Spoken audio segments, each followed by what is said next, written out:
witnessing something special with this Toronto Maple Leafs team. Another brilliant performance, maybe not even brilliant. I don't even have words to describe this performance from Anthony Stolarz. And Matthew Knies is having one of the sneakiest good starts to a season I have ever seen. Nobody's talking about how good this guy's been. And we're going to touch on the obvious, great overtime winner, but also Easton Cowan. What happened in this game to Easton Cowan? Didn't play that much down the stretch. We're going to break it all down in this live stream. Welcome in, everybody. The parade is officially back on. The Leafs are going to win the Stanley Cup.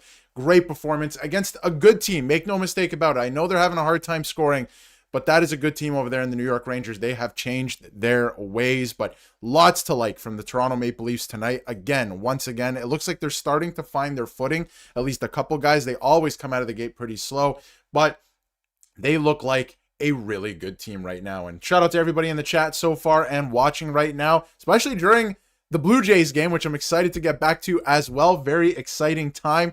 They look like, I'm not going to jinx anything. I'll stop talking about it, but they look good. They look pretty good. How's it going, Blake Sim? Nice to see you. Scorch, familiar faces in the chat. Joshua, I saw that you commented earlier and you said you were going to make it and you're here. I respect it. Thank you very much for tuning in and everyone else tuning in. But lots to like tonight. Stolarz making that save without a mask was so sick. So sick. I love that. Dangerous for sure, but awesome. That is some top level stuff. I love Anthony Stolarz, man. He is a fan favorite. I love the way he uses his stick in the goal as well. Billy Smith type vibe. So he is, he's awesome. Great performance from Anthony Stolarz. Kept them in the game early. And to be honest, probably won them the game with some of the scoring chances that the Rangers did have. Again, much better team over there. Matthew Knies was awesome tonight. He is having one of the sneakiest good starts to a season I can remember. And let's get into it now. Had a goal tonight. He's been great. He had 4 shots on goal tonight. One thing I want to touch on a little bit too is Easton Cowan. You can see there, he only played 11 minutes, 11:47 tonight. He was taken off that top line and Nylander was taking shifts with them. And then obviously we know what happened in overtime. What's going on, Shane? Watching at the bar. Can't chat much, but appreciate that. We'll see you later on in the season. Always appreciate your support, but enjoy the Jays game. Obviously exciting times in Toronto and the crowd was into it as well. So the Rangers lose. Hello everyone and welcome in. And Alex Tuck, yeah, we could talk about that a little bit too. Matthew Knies was fantastic tonight, but yeah, I want to touch on Matthew Knies. If you take a look at, we'll get to this in a second, that is for sure. Nylander's having a great season. This is not updated, so he has 7 points so far this season. He has come out of and the Leafs haven't even been able to get going on the power play. This is without power play points, really. So he has started the season very strong. He's using his body like we know he can. He looks like a bull in a China shop out there, just throwing his body around, skating very well, putting pucks on net, collecting rebounds, all of that good stuff. So like what I've seen from Matthew Knies so far this season, he has looked fantastic. And I can't talk, I don't even know what to say. I don't have words for Anthony Stolarz at this point. This guy's unbelievable. But I do want to touch on a couple things here. Austin Matthews now holds the record, or I guess is tied with Matt Sundin for the most overtime goals in Leafs history. And why I wanted to bring this up, and I think it's fitting, is not only is he going to surpass this, I'm sure, at some point this season, but along with that this season, he is going to pass Matt Sundin for the most goals in Leafs history. It's going to happen this year. Matthews also off to a very sneaky good start. A lot of people talking about he's getting empty net goals, all of that stuff. Goals are goals. He's putting the puck in the back of the net, and he continues to do that. So brilliant play in overtime by William Nylander, by the way. Awesome stuff. But great performances. Great start to the season, I have to say.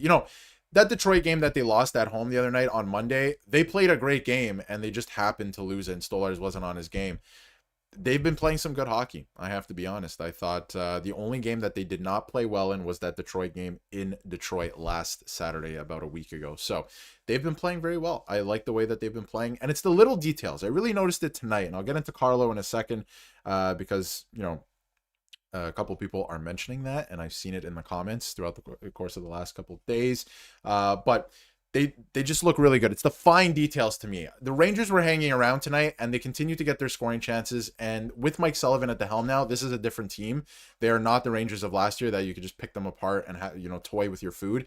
they're a good team. They're just not able to score right now for whatever reason, but they're getting their chances and they're hanging around and playing the right way in games. But at times tonight, you could see that the Leafs are that much better. Yes, they only won by 1 goal in overtime, but it's the small details, where they hang on to the puck in the offensive zone, how long, the cycle game, which they were getting roasted this morning on Twitter, the Leafs this is, for how bad they're at in terms of cycling this season with the advanced analytics, besides Cowan. I think he's been pretty good in that way. But they were getting absolutely roasted this morning for that stuff, but you could see it in the game tonight in these little moments. It's the small details that Berube has been talking about where I think it's going to make a difference. If they continue to build these good habits, then they will be able to make a difference in the playoffs with this different structured team. So really excited. And it's these little things that you see throughout the season that, can get exciting in wins like this. So, the Rangers look like they're still trying to fix things, but they came out explosive. They were hungry. They wanted to win this game.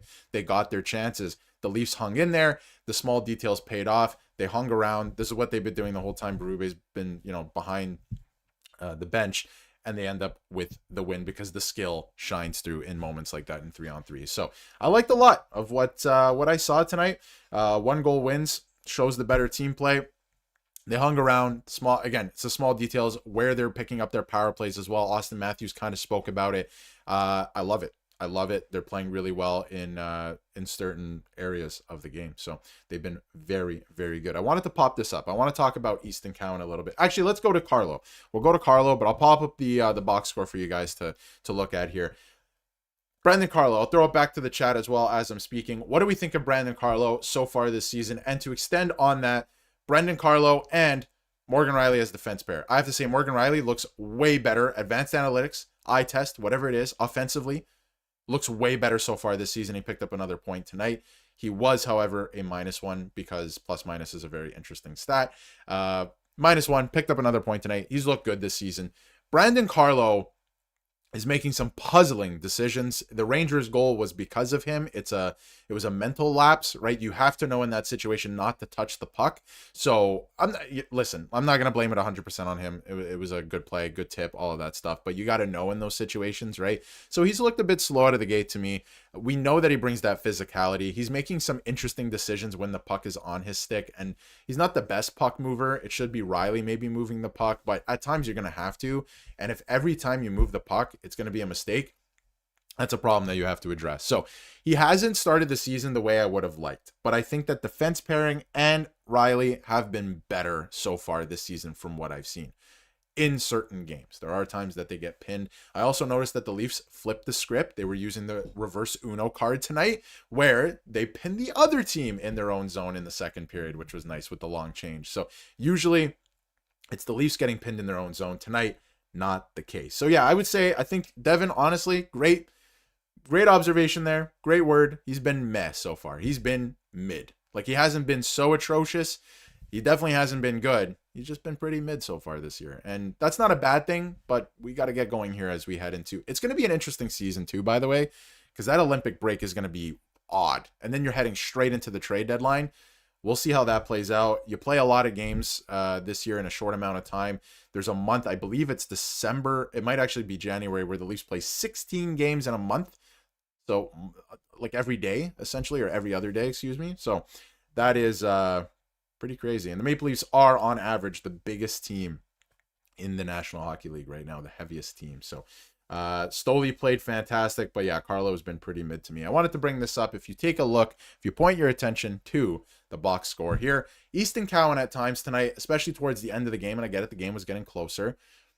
It's not that he was benched, but he was definitely taken off that first line, and he wasn't running on a regular shift with the first line. William Nylander was, which I thought was interesting. I think that's more about just needing a goal in that situation and Berube having trust in his big dogs. And even with overtime, Austin Matthews and William Nylander only played about, Matthews was over 22 minutes. Nylander was almost 22 minutes. That's not that bad. I've seen those guys with overtime time, get up to 25 minutes a night. So he was managing it very well up until that point. He knew he needed a goal. This is Berube I'm talking about. And he just, put him on that line together with Matthew Knies, and Easton Cowan took a back seat. He played only just shy of 12 minutes tonight, which Max Domi played more than him. I know there's some PK stuff in there as well. But that's the first time, we didn't see that last game. That's the first time that that's happened. So will be interesting to see if he stays on that top line, because early in the game, like, I thought he was generating chances. They're moving very well. They're cycling well, that line, I have to say.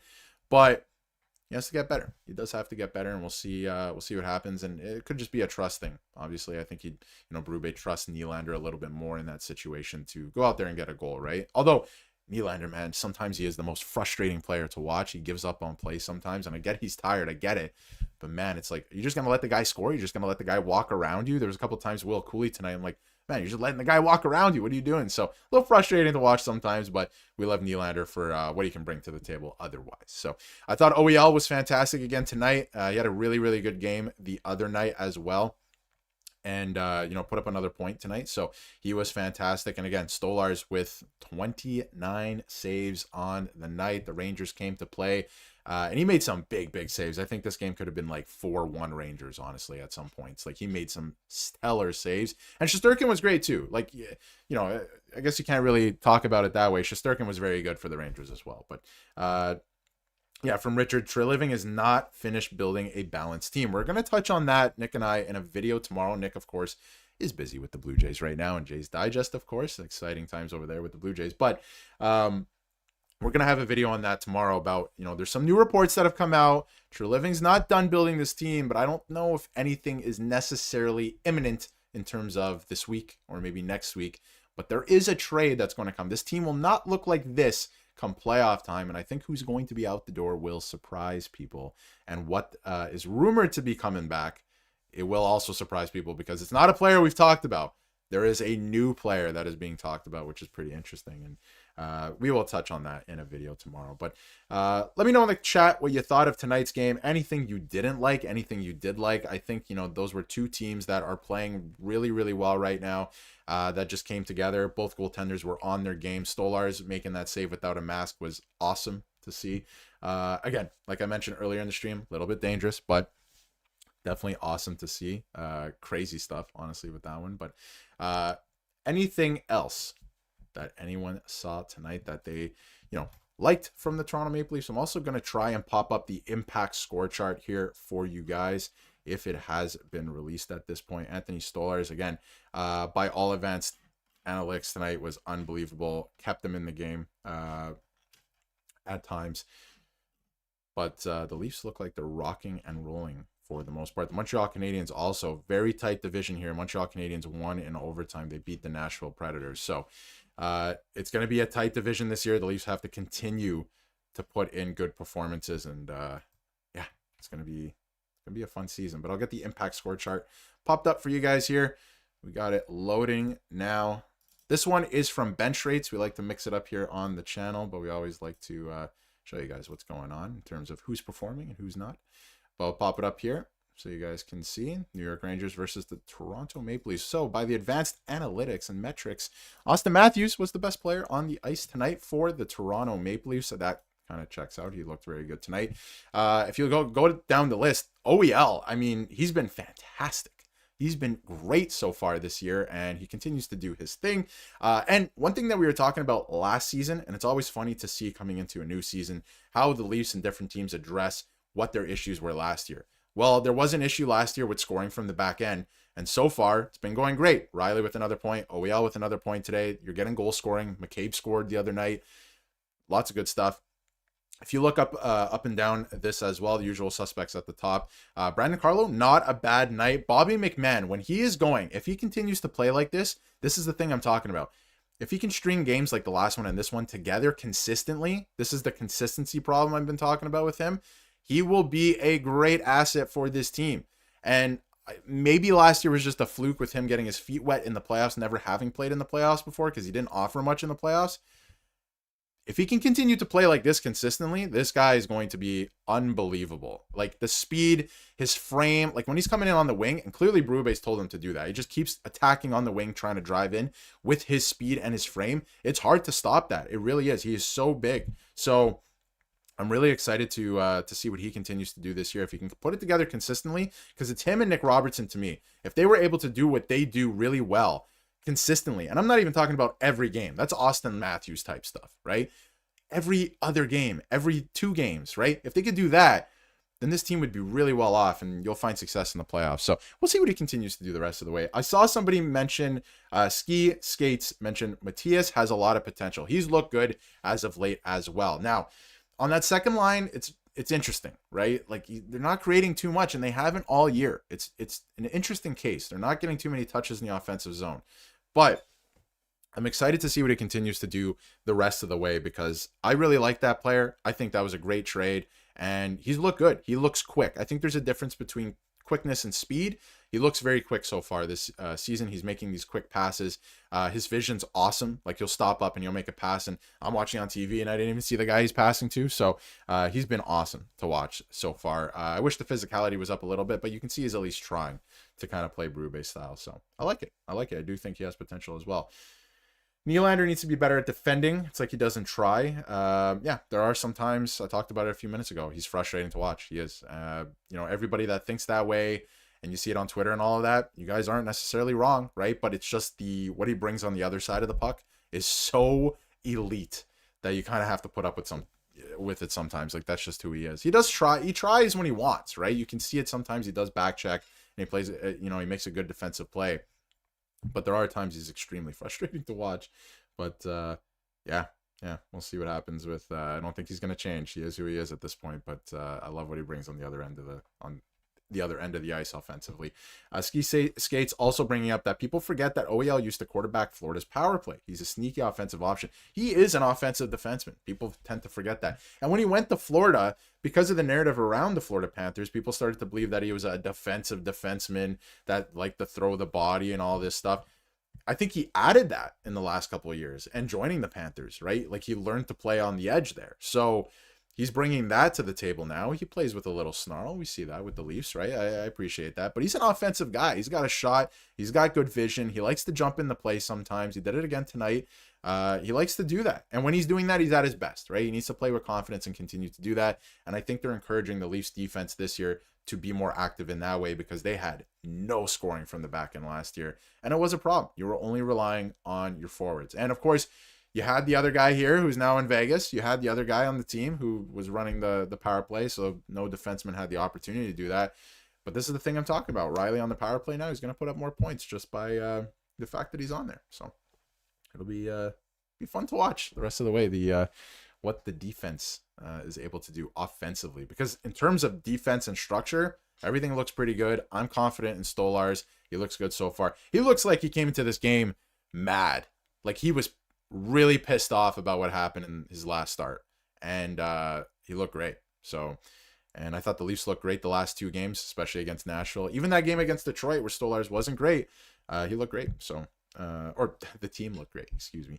Robbie got to stay on his feet. He's always been that way. I think he's a little bit better now, and he's dealt with some injuries and stuff in the past, but I think he's a lot better now. So we'll monitor that very closely because as guys start to come back from injuries, like Steven Lorentz is healthy. He just didn't play tonight because Berube likes to run the same lineup that's won a game and run it back. Makes sense, right? Checks out. But Steven Lorentz is healthy. He can come back. Scott Lawton will be healthy at some point. Where does that leave a guy like Nick Robertson? And you got a 4th line right now of guys that we thought were going to be on the 3rd line. So where does that leave a guy like that? Does Domi go back up to the top line? Is there a trade in the works? Easton Cowan, where does that leave him? Is he going back to the Marlies? There's a lot of moving parts coming up here very soon. So it's going to be a lot of fun. But I really, really appreciate how much depth the Leafs have now because they have the opportunity to ice a lineup like tonight where you have a lot of different stuff throughout your lineup. You're not even, you're touching the cap, but you still have, a couple guys out due to injury, a couple guys waiting in the weeds. Like you have Phil Myers still has a healthy scratch. So I like the flexibility that the team has, and it's going to be a busy year. It's going to be a busy schedule. So they're going to need that. So I like that. So we will see what happens, but we'll wrap it up there. Let you guys get back to the Blue Jays game. Thank you everybody for tuning in tonight. Great win for the Toronto Maple Leafs, 2-1 in overtime on the back of Anthony Stolarz, Austin Matthews, William Nylander, and I would say Matthew Knies as well. A couple, great performances. It's a team game, and I think everyone played really well. So we're going to monitor the Easton Cowan situation very closely here on the channel. We're going to have a video tomorrow on what's happening on the trade front, because I think there's going to be some trades earlier this season because of the Olympics and how that's going to affect the season.